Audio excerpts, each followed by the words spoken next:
सदियों से चली आ रही सतभक्ति की ऐसी धारा, ऋषियों, मुनियों, देवताओं और त्रिदेवों ने भी जिसका भेद ना पाया। भक्ति तो सभी करते हैं,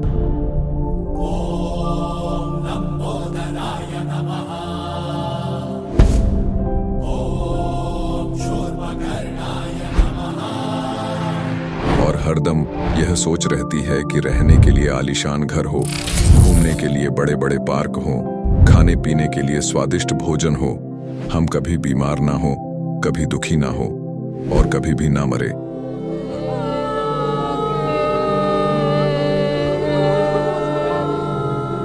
हरदम मौज मस्ती में रहे।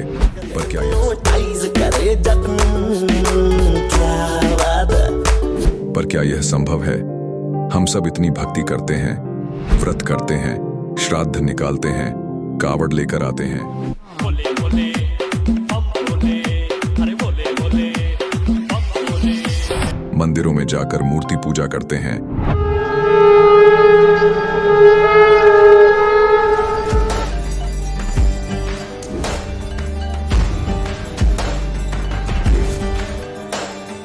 भानुकोटिभास्वरं भवाब्धितारकं परं नीलकण्ठमीप्सितार्थदायकं त्रिलोचनं कालकालमम्बुजाशमक्षशूलमक्षरम्। चर्च में जाकर प्रेयर करते हैं,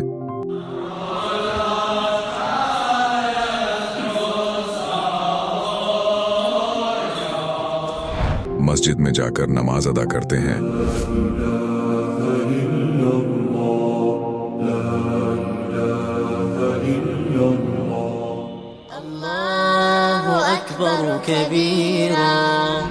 और गुरुद्वारों में जाकर माथा टेकते हैं,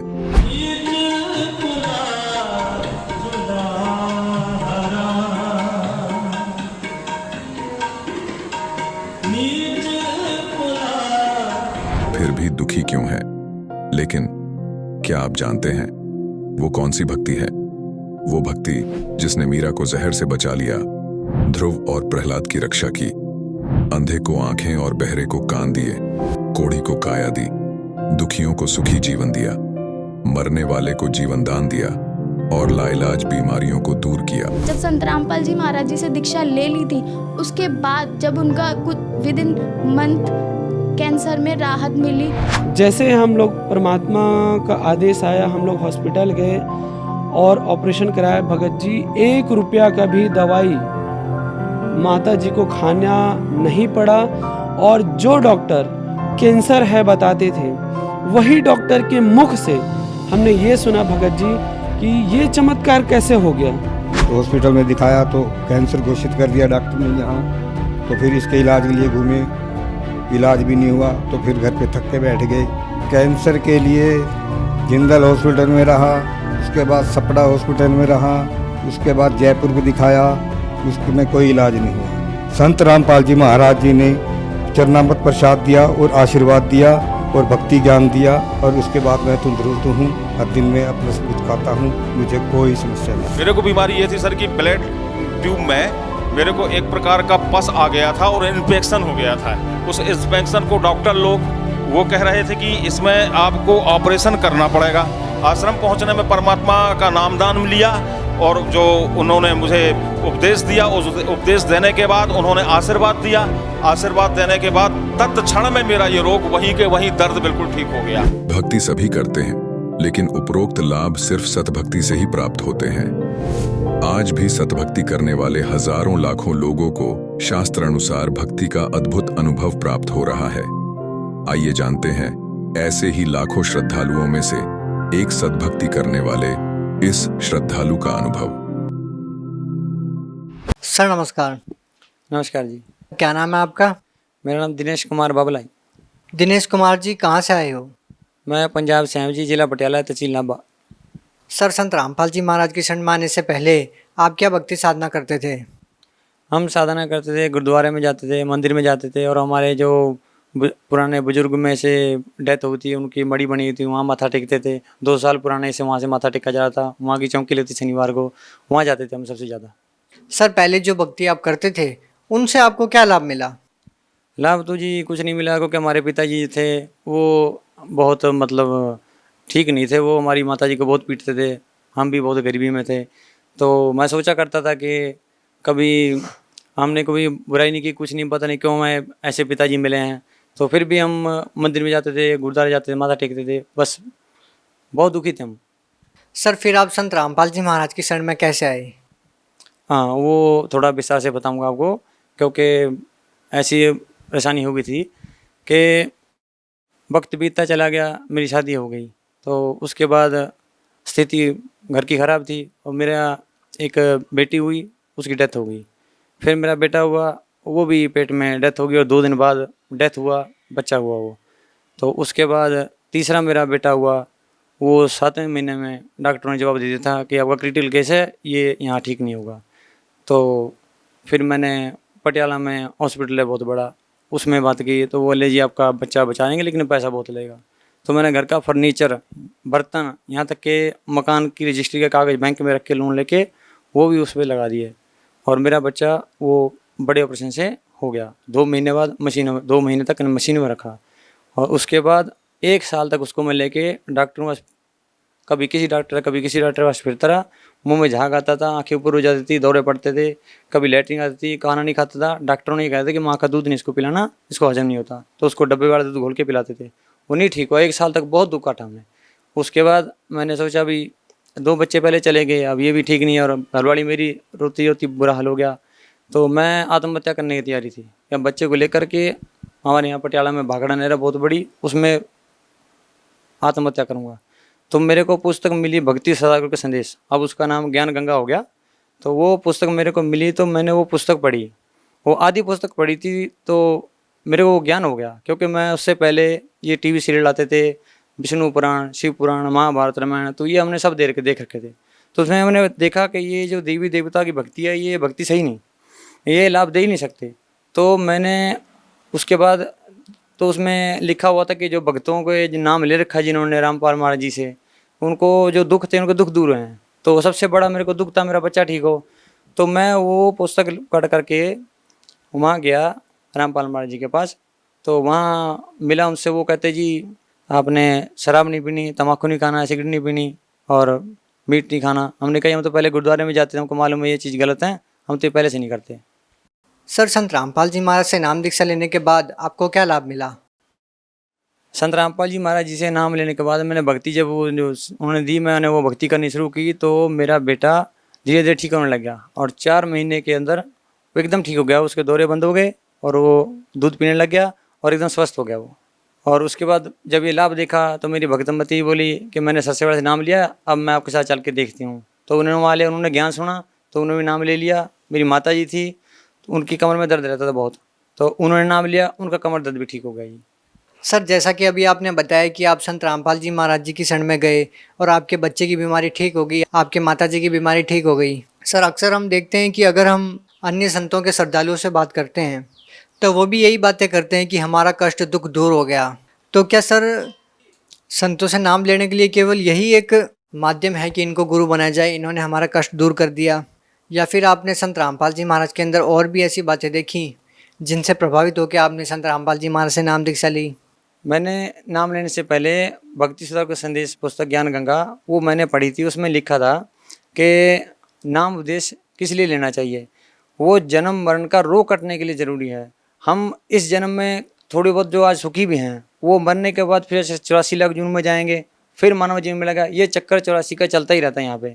तो मेन उद्देश्य जो मानव जीवन का है वो जन्म मरण से मुक्ति करने का है कि हम उसके बाद किस लोक में जाएंगे, कहाँ रहेंगे, स्थायी स्थान कहाँ मिलेगा। जो गुरु नानक देव जी गुरु थे, ये इस पे सारा बहुत ज़्यादा पर्दा पड़ा हुआ था और हम खुद गुरुद्वारे में जाते हैं, हमको ज्ञान नहीं। लेकिन अब पता चला रविदास जी, नामदेव जी, नानक जी, अब वो जो संत रामपाल महाराज जी ने उनके सबूत दिए, वाणी से निकाल के दिए, उन्होंने अपने पास से नहीं दिए, वाणी में दिखाया कि उस समय ये सारे समकाली थे और कबीर साहब जी ही गुरु थे सबके। ये कबीर साहब जी गुरु थे, उनके ऐसे सबूत हमारे गुरु जी ने पेश किए हैं और वो अपने पास से नहीं किए, वो वाणी में साहब किया, वो सिद्ध कर रहे हैं। आप वो सत्संग में देखोगे तो आपको पता चलेगा कि हम अभी तक पर्दा पड़ा हुआ था, अब ज्ञान अब मिलेगा रामपाल महाराज जी सत्संगों से। क्या गुरु ग्रंथ साहिब में इस चीज़ का प्रमाण है? हाँ जी, गुरु ग्रंथ साहब में बहुत जगह प्रमाण है जी। और उससे अलावा सारी वाणी गुरु ग्रंथ साहब में नहीं है, और भी वाणी गुरु नानक बाबा जी की बाहर और बहुत है। जो प्राण संगली पुस्तक है, और साकी 35 अखरी और है, और कई और तरह की हैं। वो तो हमें पता ही नहीं था, हम तो ज़्यादा गुरुद्वारा में जाते माथा टेके वापस आ जाते थे, क्योंकि समय कभी कभी कोई इससे पूछते तो ज्ञान को बता नहीं सकता। तो संत रामपाल महाराज जी हैं जो इसके बारे में पूरा ज्ञान वही देते हैं और सबूत देते हैं, सान पेश करते हैं, बाकी यही बात सच्चाई है। सर, संत रामपाल जी महाराज जी नाम दीक्षा देने से पहले कुछ नियम बताते हैं जिनका जिक्र अभी आपने किया। सर, वो नियम कौन से हैं? देखिए जी, नियम जो हैं वो हमारे पक्ष में हैं। शराब नहीं पीनी, कोई मर्ज धर्म है चाहे, वो कहता है कि शराब जो है वो गलत चीज़ है और फिर भी चल रही है, तो उस पर बैन कोई नहीं लगा सकता। रामपाल महाराज जी इस बुराई को ख़त्म करेंगे। शराब नहीं पीनी और मांस नहीं खाना और तम्बाकू नहीं खाना, ये जो है ये समाज के हक में है, और कोई भी सरकार है इसको कैसे रोकेगी? नहीं रोक सकती, ये ज्ञान से रोकेगा, और वो ज्ञान संत रामपाल महाराज जी के पास है, वही इन बुराइयों को रोकेंगे। सर, संत रामपाल जी महाराज जी ऐसी कौन सी बातें बताते हैं कि उनसे नाम दीक्षा लेने वाले सभी श्रद्धालु नशा छोड़ देते हैं? देखिए, जो नशा है ये हमें पापी बनाता है। तो जब हमें ज्ञान होगा कि हमें जो 84 लाख जून के बाद ये मानव शरीर मिला है, अगर इस शरीर में हमने भक्ति सही कर ली तो हमारा 84 लाख जन्म कट के जन्म मरण रोग से मुक्त हो जाएंगे, और अगर हमने गलतियां करते रहे तो ये अगले जन्मों में भुगतनी पड़ती हैं। और ऐसा सिर्फ ये नहीं कि संत रामपाल जी महाराज जी बताते हैं, गुरु ग्रंथ साहब में और भी कितने ग्रंथ हैं, सब में बताया था कि ये जो नशा है ये खराब है और ये आगे जाकर के पाप ही दुख ही देता है। सर, आप भगत समाज को क्या संदेश देना चाहते हैं? भगत समाज को तो यही संदेश देना चाहूँगा जी, देखो, किसी को बताते हैं, किसी को पूछते हैं कि भाई आप भक्ति कर रहे हो, हमारी तो सुनते नहीं, हमको कहते हैं भाई तुम तो पागल हो गए। हम ठीक है भी, अगर हम सच्चाई को पागल कहते तो यही सही, लेकिन हम पहले गुरुद्वारा जाते थे तो परमात्मा कैसा है, हमारे एक ही सवाल है, परमात्मा कैसा है, किसी ने देखा है? जिन्होंने देखा वो बताया, नानक जी ने देखा, बोले कबीर धारण करूँ रहा करता रहा, गरीबदास जी ने, नाम जी ने। अब इनकी वाणी को देखोगे तो पता चलेगा। तो परमात्मा कौन है? परमात्मा कबीर साहब है। रामपाल महाराज जी कहते हैं परमात्मा कबीर साहब है, और उसके एक नहीं 100 सबूत दे रखे हैं कि परमात्मा कबीर साहब है। और मरने के बाद क्या है, वहाँ हम जाएंगे, परमात्मा कबीर साहब साथ रहेंगे और हमारा मानव शरीर होगा, 16 सूर्यों जितनी रोशनी होगी। अब अगर कोई और भक्त समाज कोई भक्ति कर रहा है तो क्या सोचे कर रहा है, कोई टारगेट क्या उसकी भक्ति का? तो मैं तो यही वही बेनती करूँगा सब भक्तों से कि आप संत रामपाल महाराज जी से नाम दीक्षा लो और अपना जीवन कल्याण करो। सर, जो लोग संत रामपाल जी महाराज से आज भी नाम दीक्षा लेना चाहते हैं वो उनसे नाम दीक्षा कैसे प्राप्त कर सकते हैं?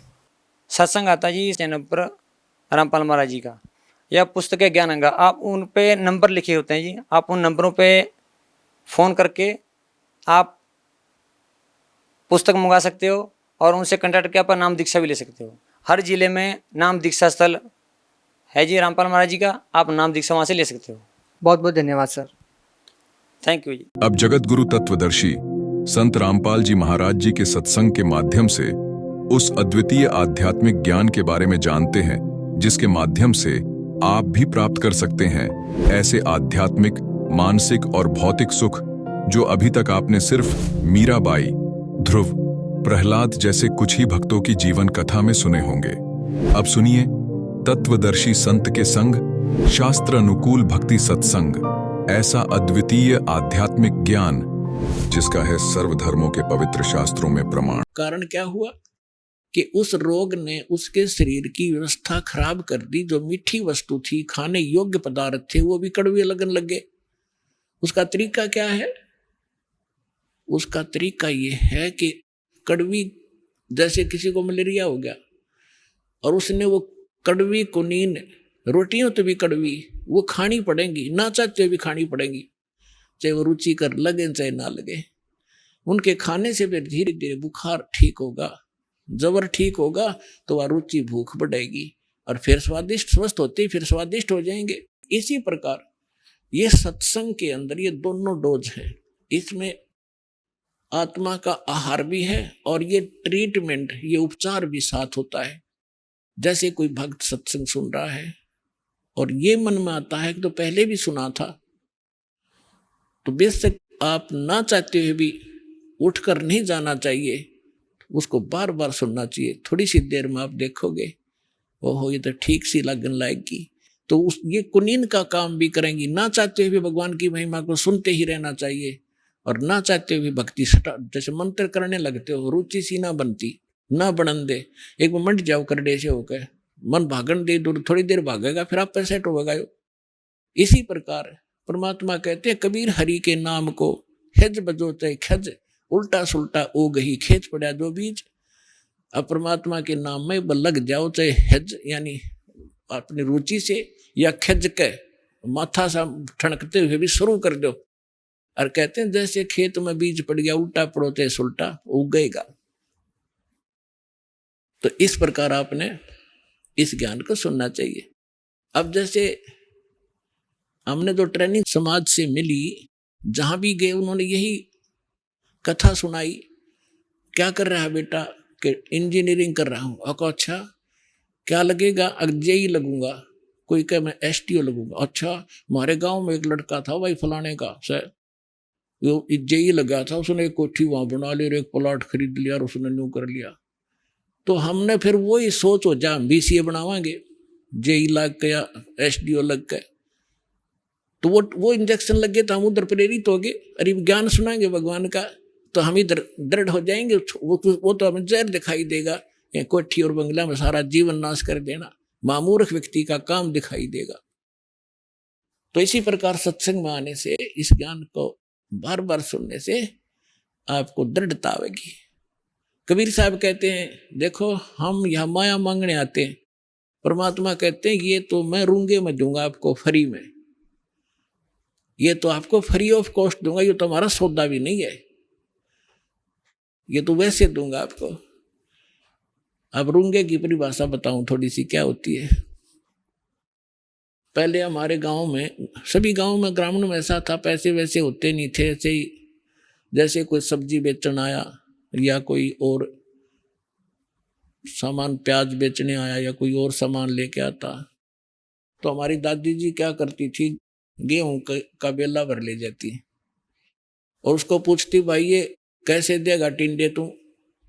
वो कहता जी गेहूं के 2 बार दूंगा, बोला तोल दे। और जब तो सौदा तो कर दिया, गेहूं का 2 बार तुलवा लिए, 1 किलो के 2 किलो ले लिए, किलो गेहूं के बराबर। फिर यूं क्या करती भाई रूंगा और दे, रूंगा माने बिना बगैर सौदे में अलग आइटम, वो एक आधा टिंडा ठाकर और घेर देता, ले दाई रूंगा ना भाई थोड़ा और देख दो, वो देख दो और घेर देता, बुढ़िया राजी हो जाती। तो ये रूंगा माने फ्री ऑफ, वो तो फालतू का। तो जो असली सौदा हम आपको यहाँ देंगे करेंगे, वो जन्म और मरण के इस दीर्घ रोग का नाश करेंगे। और जो आप यहाँ मांगने आते हैं तो रूंगे में देंगे आपको, अगले हो जा राजी। जो संसारिक संपत्ति जो आपको आवश्यक होगी और आपके कष्ट जो आपके ऊपर संकट आ रहे हैं, तो रूंगे में ठीक करेंगे हम आपको कबीर भगवान हमारे। और असली दुख तो आपका, असली सौदा तो ये है जो आपका जन्म मरण का रोग काटेंगे, जो पृथ्वी पर इस ब्रह्मांड में कोई नहीं कर सकता इस काम को। 2 सतलोक आश्रम बरवाला जिला, ये सारा हरियाणा में आपको आज उपलब्ध है। तो क्या बताते हैं, राम नाम कड़वा लगे ये मीठे लगे दाम, दुविधा में दोनों गए भाई माया मिली ना राम। अब इन्हीं इंजेक्शनों से प्रभावित व्यक्ति, एक बार ये दास मेरे पूज्य गुरुदेव जी के सतलोक गमन के उपरांत उनके आदेशानुसार दीक्षा नाम सत्संग करने लगा। तो हमारे पूज्य गुरुदेव जी का एक आश्रम मोघा के अंदर है, रेलवे स्टेशन के पास, और एक तलवंडी भाई जिला फिरोजपुर के अंदर है। तो जिला फिरोजपुर के अंदर जो तलवंडी भाई, एक कस्बा छोटा सा बरवाले जैसा ही, तो वहाँ हमारे गुरुदेव जी के कुछ शिष्य थे। तो उन्होंने आग्रह किया कि आप यहाँ भी सत्संग किया करो। गुरुजी चले गए तो हमने सेकंड संडे यानी द्वितीय रविवार तलवंडी भाई में सत्संग शुरू कर दिया, हम जाने लग गए। तो इस सत्संग को सुनकर प्रभावित तो आम व्यक्ति हो ही जाता है। तो उनके वहाँ कोई बुढ़िया की मृत्यु हो गई थी, उसके शोक व्यक्त करने के लिए कोई उनका रिलेटिव आया हुआ था। वो धनी व्यक्ति था, चंडीगढ़ का वासी था। तो उन्होंने उससे कहा कि शुक्रवार को आया था, वो शनिवार को जाना चाहा था शाम में 4 बजे से। उन्होंने कहा कि आप आज रुको, कल सत्संग होगा, आप सत्संग सुनकर जाना। तो वो कहने लगा मैं सत्संग बहुत सुनता हूँ, मैंने सब सुन रखे, मुझे काम जरूरी है, जाना पड़ेगा। तो उन्होंने भक्तों ने यह भी कहा कि सत्संग आपने जरूर सुने होंगे, लेकिन ये सत्संग कुछ उनसे भिन्न है, आप सुनो, हमारी प्रार्थना स्वीकार करो। वो कहने लगा नहीं नहीं, मेरा एक बहुत कंपलसरी काम है, एक कोई पार्टी आवेगी, उसके साथ मेरा एक एग्रीमेंट होना है कोई कार्य का, और उसमें मुझे 5 लाख का बेनिफिट होगा। सन 1997 की बात है। उस समय के 5 लाख आज के तो मेरे ख्याल में 50 लाख होंगे।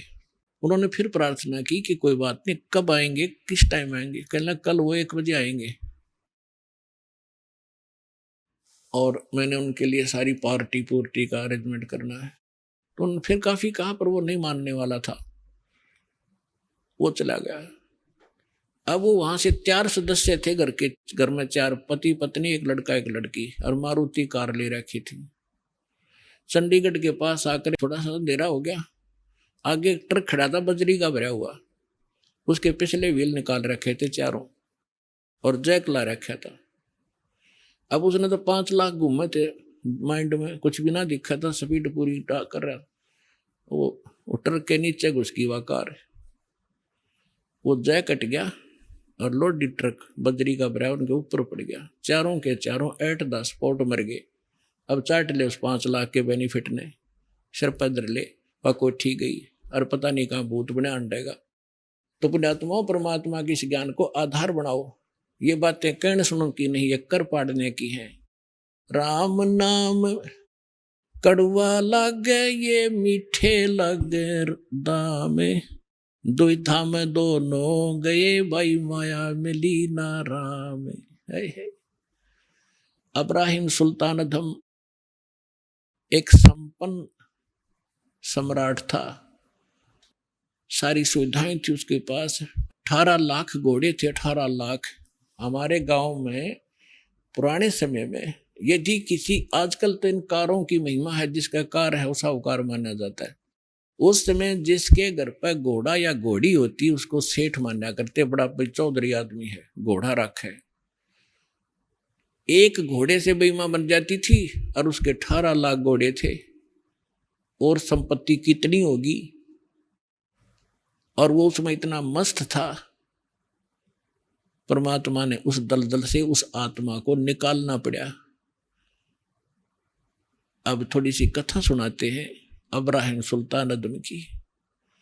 एक अब्राहम सुल्तानदम नाम के मुसलमान बादशाह थे इराक के अंदर। एक बलख नाम का उसकी राजधानी थी, शहर था, और ये बहुत संपन्न राजा था।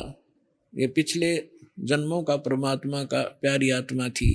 कबीर साहब कहते, जो जन मेरी शरण है ताका हूँ मैं दास, और गेल गेल लाग्या फिरूं जब तक धरती आकाश।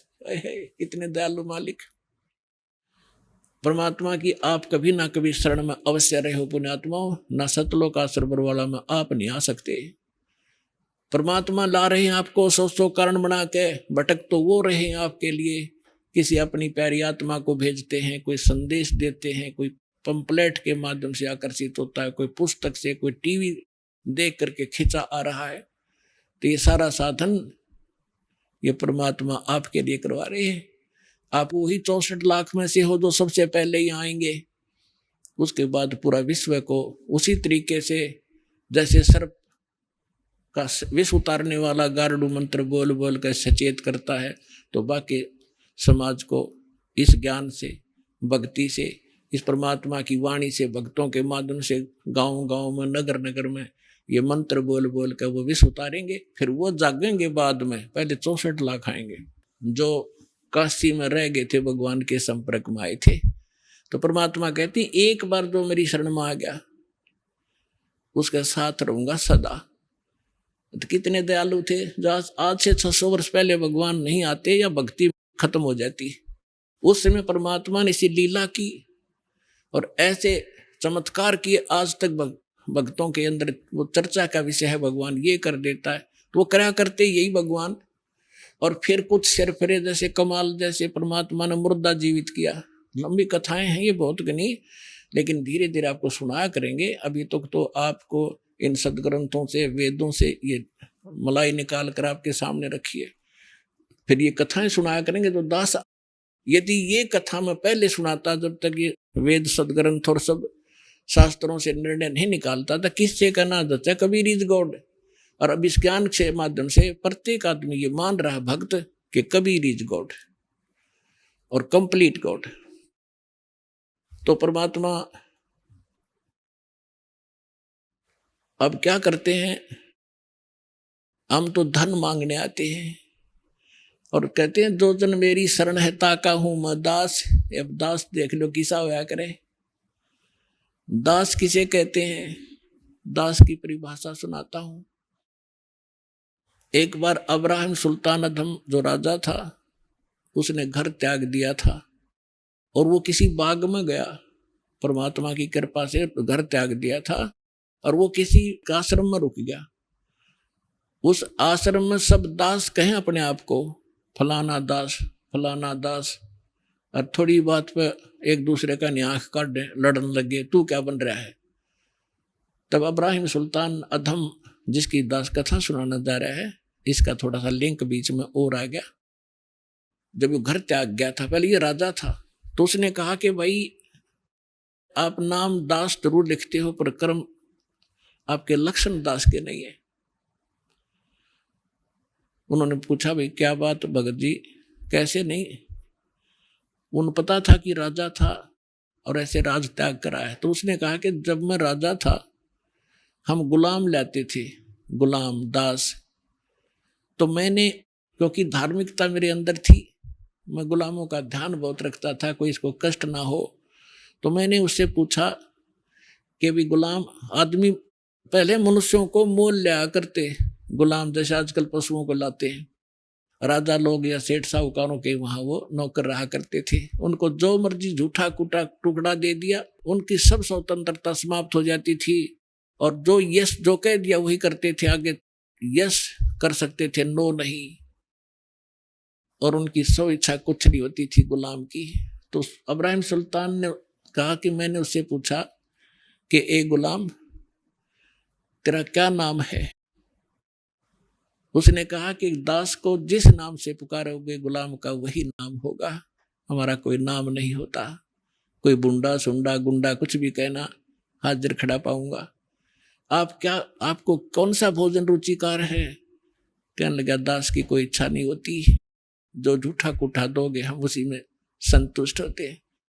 तो पुण्यात्मा कहने का भाव ये है कि वो दास और अपने मालिक के सामने जो आज्ञा होते ही सब कुछ लिए खड़ा रहता है, उसको दास कहते हैं। तो कबीर साहब कहते हैं कि जो जन मेरी शरण है और ताका हूं मैं दास, और गेल गेल ला गया फिरो जब तक धरती आकाश। अब दास आपको सुनाना चाहता है कि अब्राहिम सुल्तान अधम पहले सतयुग से ही चली हुई आत्मा आ रही थी और फिर वो सम्मन नाम का एक मनियार बना।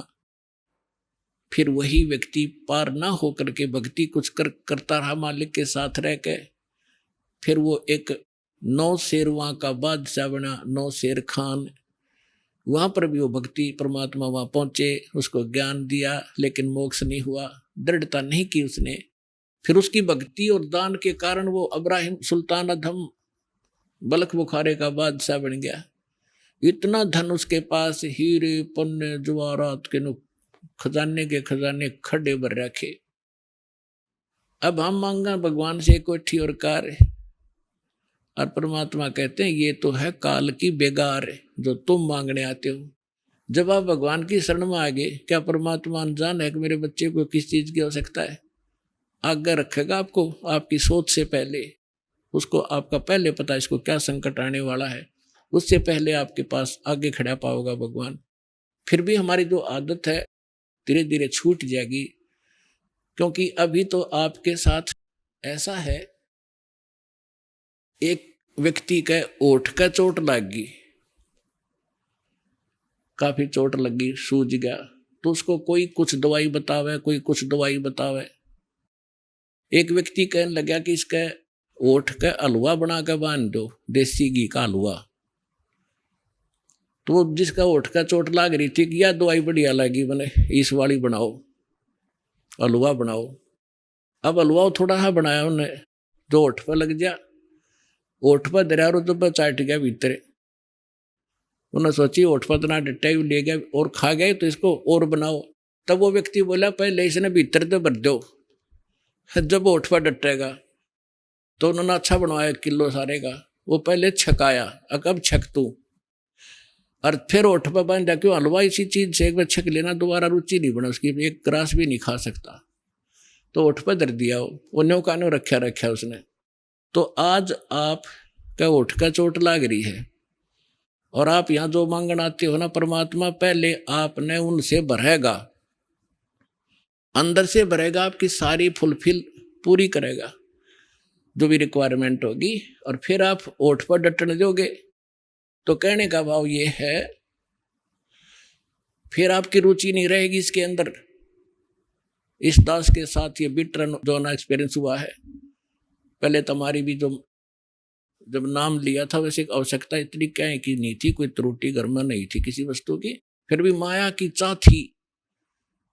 ऐसे ढंग से माया देने लगे परमात्मा, पुण्यात्मा सोच भी नहीं सकते। तभी तो इस दास का इतना दृढ़ विश्वास हुआ और दृढ़ता के साथ आप तक ये पहुंच पाया। जो मालिक ने मेरा पेटा भर दिया, विश्वास दृढ़ किया।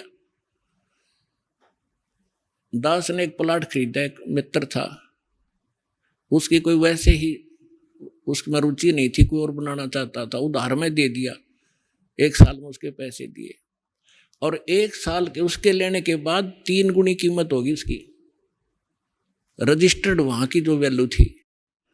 बताओ, हम वैसे उस नौकरी में हेरा फेरी करके मेरे ख्याल में सारी उम्र नहीं कमा सकते थे। उसने 2-1.5 साल में मालिक ने वो ऐसे भर दिया, वह उठ की चोट भर दी।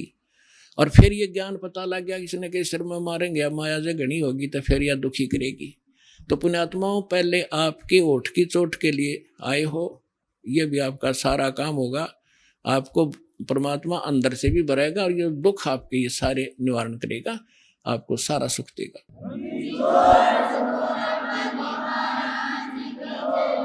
और फिर आपको ये माया विष दिखाई देगी, रुचि नहीं रहेगी आपकी इस ज्ञान के होने के बाद।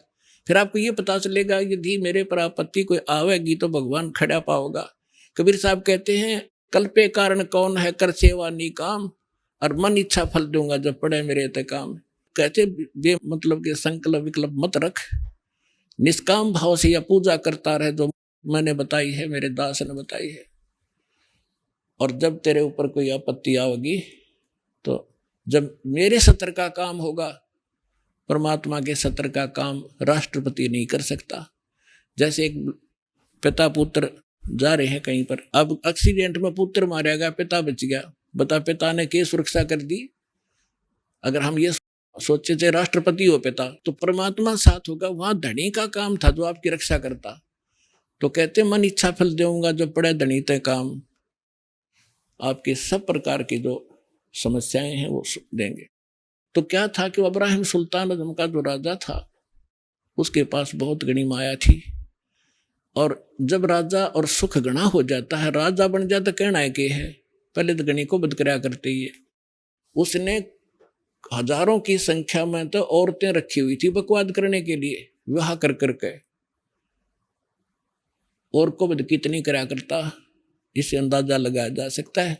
लेकिन चाह भगवान की फिर भी थी। आज थोड़ा समय थोड़ा शॉर्ट में बताऊंगा, जो दास बताना चाह रहा था कि आप तो माया मांगनाओ हो, और परमात्मा ने जिसका मोक्ष किया वो माया से अलग किया। अब एक दिन किसी संत ने उस इब्राहिम सुल्तान आजम के साथ धोखा कर दिया, एक अंगूठी नकली दे दी, असली छुपा ली। फिर उसका पता लगा तो इब्राहिम सुल्तान आजम को संतों से नफरत होगी और जितने भी आसपास के साधु संत थे जेल में डलवा दिए और चक्की पीसने का काम ड्यूटी सजा दिया करते थे। और चक्की का आटा अपने घोड़े गाड़ों को, प्रजा जनता को, और वो क्या नाम है, सेना को खिलाया करते थे। जैसा भी अपने आत्मा जो भी व्यक्ति भक्त परमात्मा के लिए निकला है, वो चाहे किसी की पूजा कर रहा है, और जब वो आखिर में रोता है ना, वह आत्मा रोती है, तो आत्मा का साथी वो कबीर भगवान है। जब उसने देखा कि भगवान के लिए निकले थे ये 100-200 भक्त, और ये इसने जेल में ठोक दिया नालायक ने, और वो भी भगत परमात्मा का था, पूर्व जन्म का उसके कर्म बिगड़े थे। तो वहां पहुंच गए दाता। उसने क्या प्रश्न किया था? अब्राहिम सुल्तान ये प्रश्न करता था कि तूने भगवान देखा है? अल्लाह कहाँ है, कैसा है, तो मुझे दिखा, मुझे बता। और उसके प्रश्न का उत्तर नहीं देता था, उसको जेल में ठोक देता था। ऐसे 300 350 संत जेल में ठोक रखे थे। उनको छुड़वाने के लिए और उस नादान आत्मा को परमात्मा के मार्ग पर लगाने के लिए परमात्मा ने, कहते हैं, सोचल छिद्र मैं करूं अपने जन के काज। एक रबहारी बनकर ऊंट, जैसे राजस्थान के व्यक्ति आते थे हमारे यहाँ, ऊंटों वाले काफी काफिला लेकर आते थे। जब उसमें उधर वर्षा नहीं होती थी, इस साइड में आकर वो अपने पशुओं को पाल ले जाते थे, फिर वापस चले जाते थे। ऐसी उस ऊंट रबहारी वाली कारवान वाली जो है ना, वेशभूषा बना के राजा के महल पे, रेजिडेंस पे, जिस पर सोया करता था, जिसमें महल में, उसकी छत के ऊपर प्रगट हुए सतलोक से आके, और एक ऊंटा वाले जैसा, जैसे राजस्थानी होते हैं, डबल धोती बांध के, जूते रोड, इतना बड़ा साफा, हाथ में लठ, तो उसकी छत पे खड़ा होकर लठ मारे, खुड़का करे खूब जोर जोर का, हर हर। अब राजा की छत पर तो चिड़िया भी नहीं बोल सकती, और उन्होंने खूब खाड़ा कर रखा। राजा एकदम उठा, नौकरों को लताड़ा के, तुम क्या कर रहे हो, ऊपर कौन शोर कर रहा है? नौकर गए ऊपर, लाए पकड़ के। वो सामने खड़ा है राजस्थानी सा परमात्मा, और कहने लगे कि तू कौन है, कहाँ से आया है, ऊपर छत पर क्या कर रहा था? राजा ने पूछा। परमात्मा ने कहा कि मेरा ऊंट खो गया, मेरा ऊंट गुम हो गया, और मैं ऊंट खोजूं था, शायद तेरी छात पर बैठा हो। तो राजा हंसा उसकी मूर्खता पे, कहने लगा, अरे मूर्ख, ऊंट कभी छत पर जा सकता है? तेरी अकल मारेगी, ऊंट मिलेगा कहीं जंगल में, खोज वहां जा करके। तब परमात्मा ने कहा कि जिस प्रकार ऊंट छत पर नहीं मिल सकता, क्वाइट इम्पॉसिबल, इसी प्रकार जिस प्रकार तू बकवाद कर रहा है, ऐसे अल्लाह प्राप्त नहीं हो सकता। और न्यू कह के अंतर ध्यान हो गए उसी समय। अब सामने बात कर रहे आदमी ना दिखे, कलेजा तुम्हें फट जाए, आधा तो आदमी का कलेजा हिल जाए, वो बेहोश हो गया राजा। उधर से परमात्मा, वो तो राजा को लागे उपचार में करण, वहां पहुंच गया जहां वो चक्की पीस रहे थे जेल में। कौन? उसके भक्त। परमात्मा, देखो पुण्यात्मा, अब आपको ज्ञान होगा ना। पहले हमने जो सुख होता, हम सोचा करते कृष्ण जी ने कर दिया, हनुमान जी ने कर दिया, करने वाले का था। कहते हैं, जगत का पेखना पेख्या, धनी का नाम ना लेखा। गीता अध्याय नंबर 15 के श्लोक नंबर 16 और 17 में 3 पुरुष बताए हैं, एक सर पुरुष और एक अक्षर पुरुष। लेकिन इनसे हटकर जो उत्तम पुरुष है, वो तीनों लोकों में प्रवेश करके सबका धारण पोषण करता है, यानी सबके दुख सुख वही निमेटता है। वो अव्यय ईश्वर है, वो परमात्मा, परम अक्षर ब्रह्म सत्य पुरुष कबीर साहिब है। तो वहां जाकर के सिपाहियों से कहा कि भाई औलदारो, मैं भी आ गया और तुम्हारे राजा ने जेल कर दी मेरी, मैं भी साधु हूँ, साधु वेशभूषा बना ली वहां जाके। तो सिपाही बोले, ठीक है भाई, एक चक्की तू लग जा, पीछे बैठ। तो थोड़ी देर में क्या किया परमात्मा ने कि भाई देखो, एक काम करेंगे हम कैदी, चाहे तो हमसे चक्की पिसवा लो और चाहे इसमें कनक डलवा लो, एक काम तुम करोगे, काम करेंगे। अब सिपाहियों ने सोचा जो अच्छा क्रांतिकारी आया, इस नांदे सारे स्ट्राइक करवा दी। तो उनको दुख हुआ कि इसको सीधा करेंगे। अब कहने लगे, हम कणक डालेंगे चक्की में और तुम पीसो। उन्होंने सोचा पहले दिन को 2-3 घंटे में छोड़ देते थे, आज शाम तक रगड़ेंगे।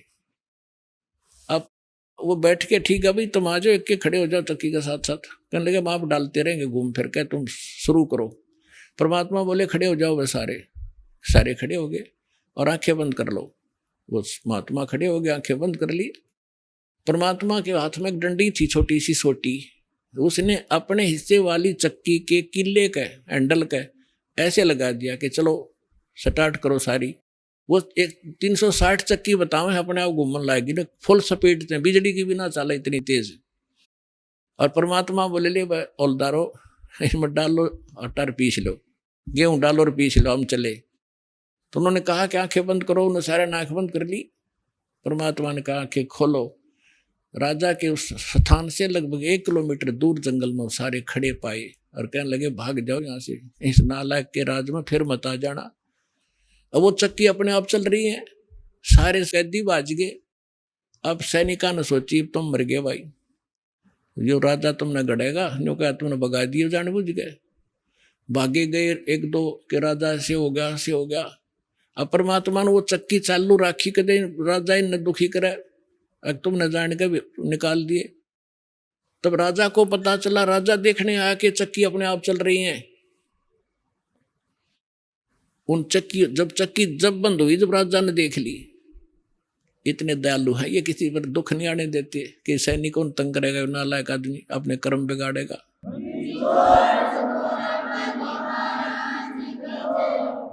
तो पुण्यात्माओं, अमर करूं सतलोक पठाऊं, ताते बंदी छोड़ कहाऊं।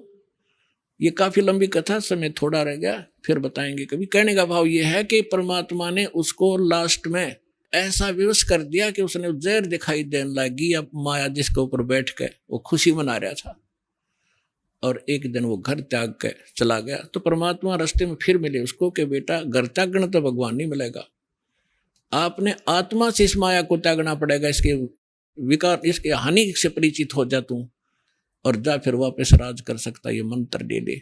तो बोला नहीं, आपकी सिरोधारी आपकी आज्ञा, लेकिन मालिक अब वो अच्छा नहीं लगता मुझे, आपके ज्ञान से मैं परिचित हो गया, असंख्य जन्म हो गया, हमने धक्के खात्या ने ईब का पीछा छुड़वा दो जाता। तो पुण्यात्माओं, एक दिन आपको कि ऐसी स्थिति हो जाएगी, आपने यू हलवा कति अच्छा नहीं लगेगा, और आप अपने आप स्थिर हो जाओगे, आपकी आत्मा, और केवल परमात्मा के अतिरिक्त लास्ट में आपने कुछ नहीं दिखेगा, और यही मोक्ष का कारण है। तो आपको सभी मोक्ष होगा। कहते समझा है तो सिर दर पाओ, बहुर नहीं रे ऐसा दाव। बोलो सतगुरुदेव।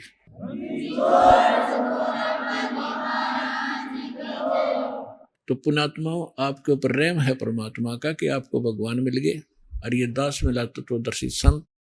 अब कहते समझा है तो सिर दर पाओ, और बहुर नहीं रे ऐसा दाव। ये संसार समझदा नाई, कहंदा श्याम दोपहरे नू, गरीब दास ये वक्त जात रोगे इस पैरे नू। अगर ये हाथ से निकल गया ये सुअवसर मनुष्य जीवन का, फिर सारे कई असंख्य युगों तक रोते रहोगे। अब इसको सफल करो।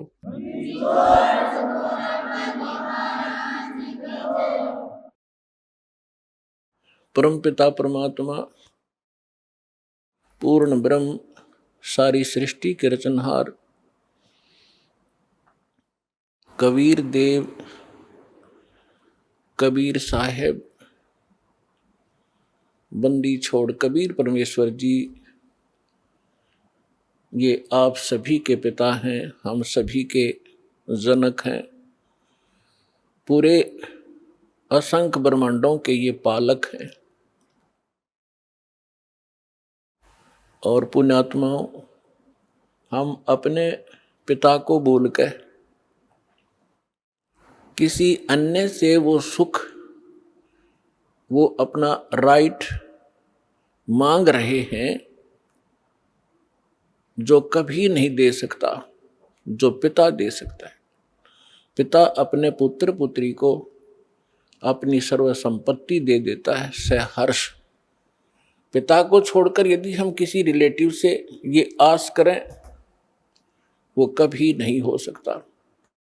ठीक इसी प्रकार हम अपने पिता को छोड़कर उस परम पिता, सर्वशक्तिमान, सर्वसृष्टि रचनहार कबीर परमेश्वर को छोड़कर हम अन्य भगवानों से वो डिमांड करते रहे, हमें सुख दे भगवान, हमें निरोग कर भगवान, आपत्तियों का निवारण करे परमात्मा, ये कभी नहीं कर सकते।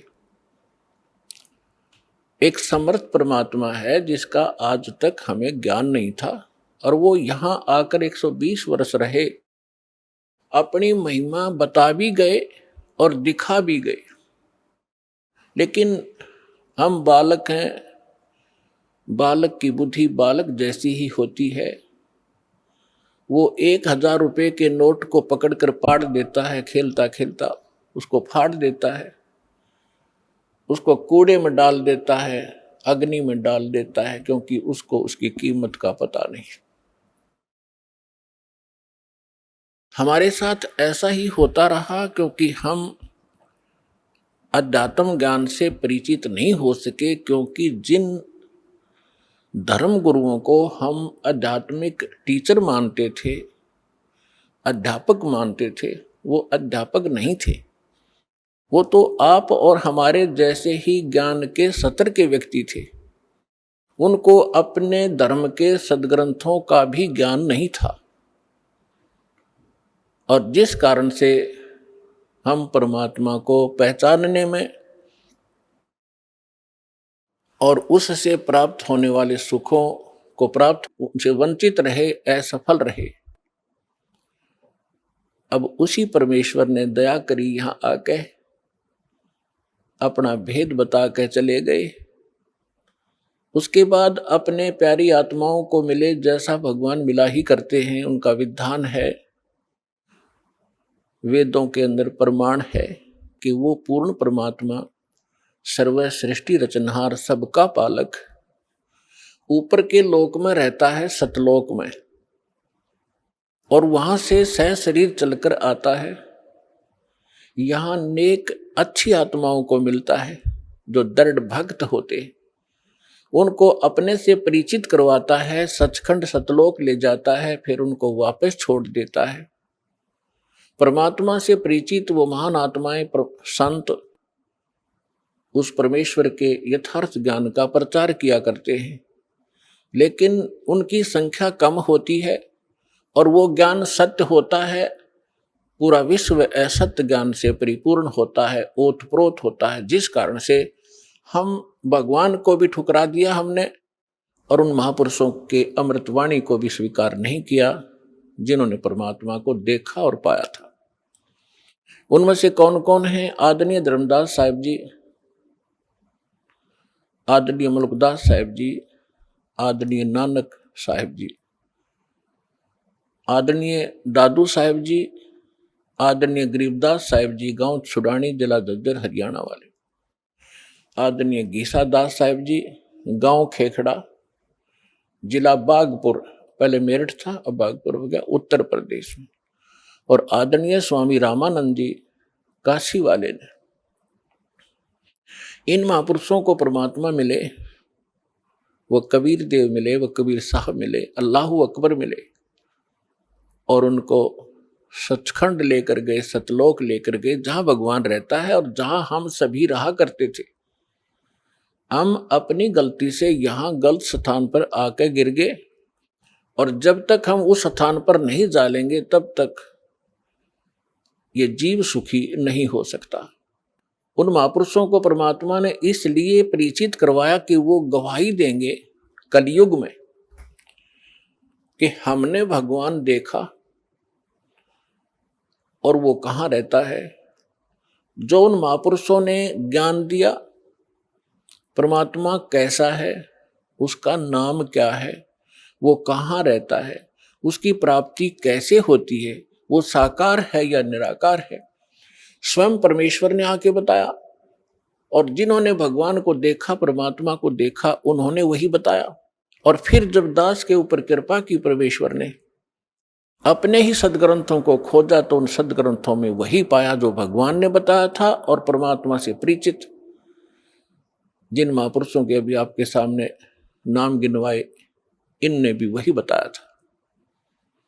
और जो साधना हमारे सदग्रंथों में लिखी है, सबसे पहला प्रश्न यही आता है मन में कि भगवान किसने देखा है। अभी दास ने आपके रूबरू जिन महापुरुषों के शुभ नाम की गिनाए, इन्होंने भगवान को देखा है, इन्होंने भगवान को पाया है। और भगवान कैसा है? भगवान साकार है, मनुष्य दृश्य है, हमरे ही उनिहार है, हमारा सृजनहार। हमारा भगवान हमारे ही जैसी उनिहार का है, यानी मनुष्य दृश्य ही है, लेकिन उसके सामर्थ्य में और जीव के सामर्थ्य में दिन और रात का अंतर है। वो सर्वशक्तिमान है, सर्वसृष्टि रचनहार है, सबका पालक है, लेकिन है मनुष्य जैसा ही।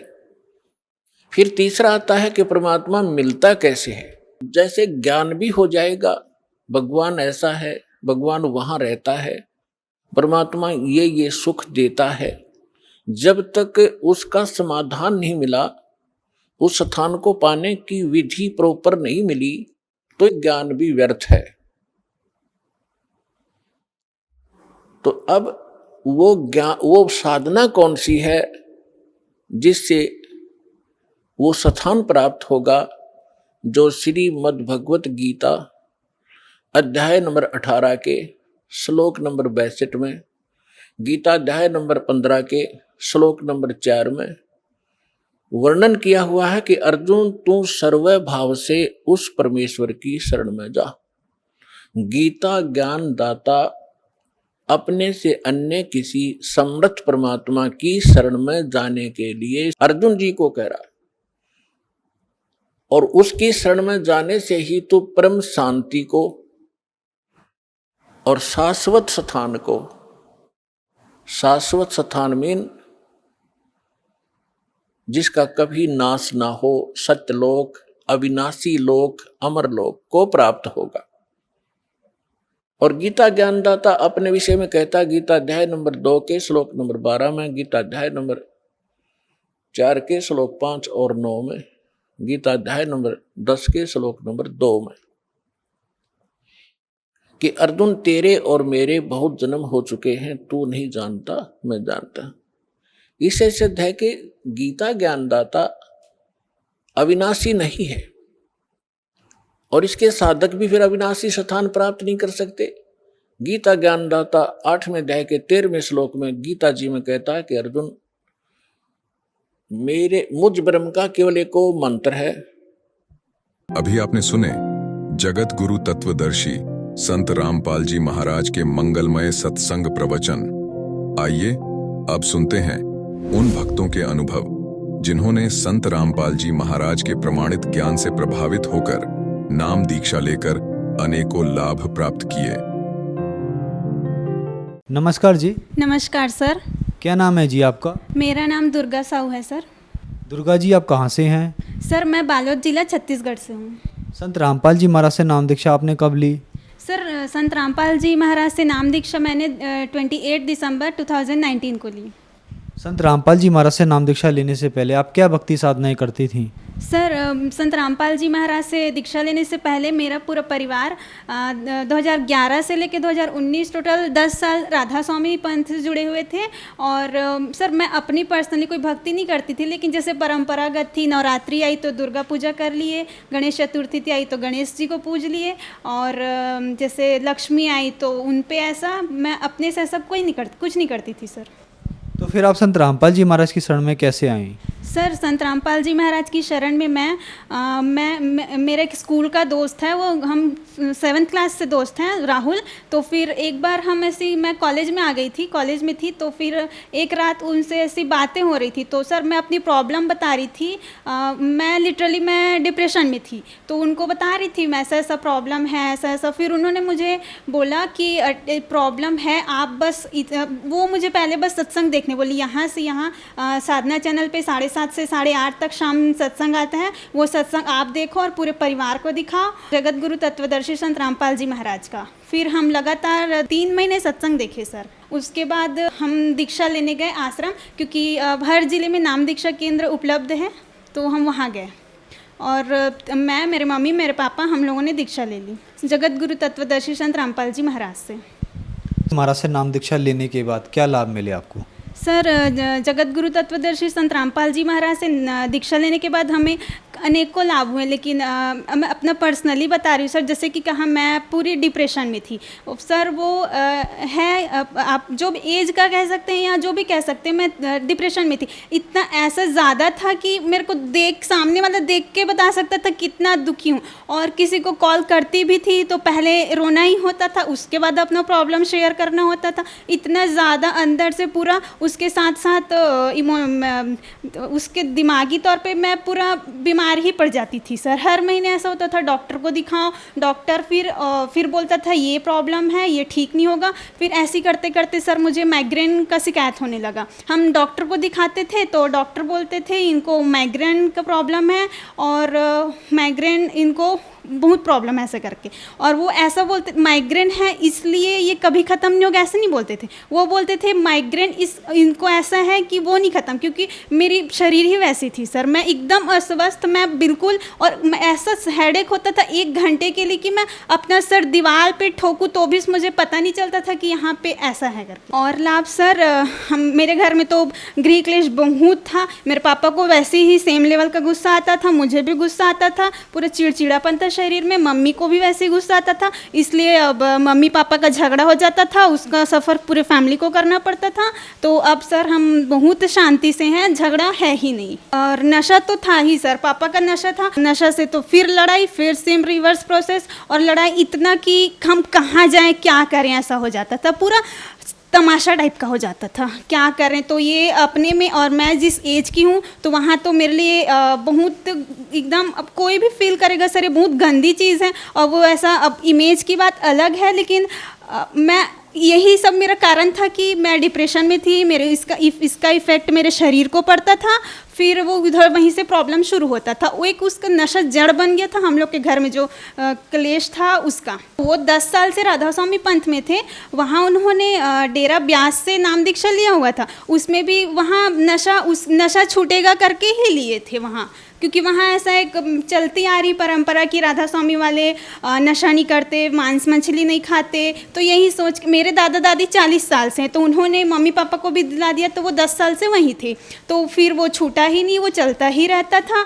फिर और मेरा मेन उद्देश्य वही था, मैं नहीं तो कम से कम मेरे में जो पापा का जो नशा है वो छूटे, और कम से कम हम शांति से रहें। लेकिन हमको तो यहाँ आने के बाद अलग ही पूरा क्या है, हम पढ़ क्या रहे हैं और पढ़ने का मतलब क्या है, वो सारी चीज़ें पता चल गई सर। नशा बहुत करते थे मेरे पिताजी, तो हमने दीक्षा ली जगत गुरु तत्वदर्शी संत रामपाल जी महाराज जी से, और उनके भक्ति विधि बताई। भक्ति विधि ऐसी चल रही कि मेरे पापा जी का नशा छूट गया।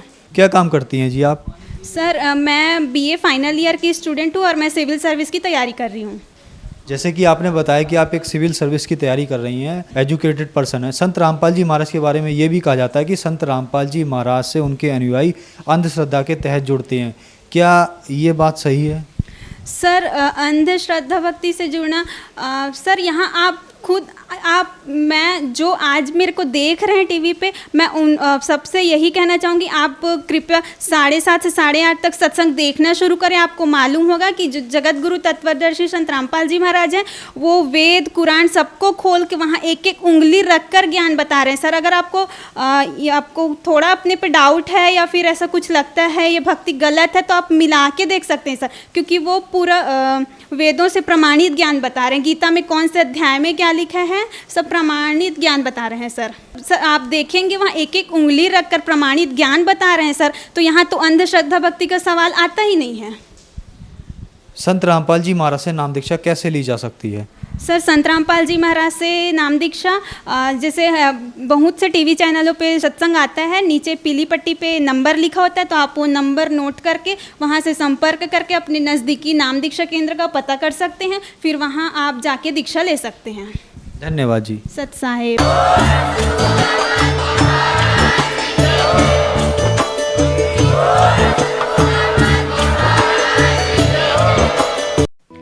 आप सुन रहे थे जगत गुरु तत्वदर्शी संत रामपाल जी महाराज के मंगल प्रवचन। अधिक जानकारी के लिए संपर्क करें।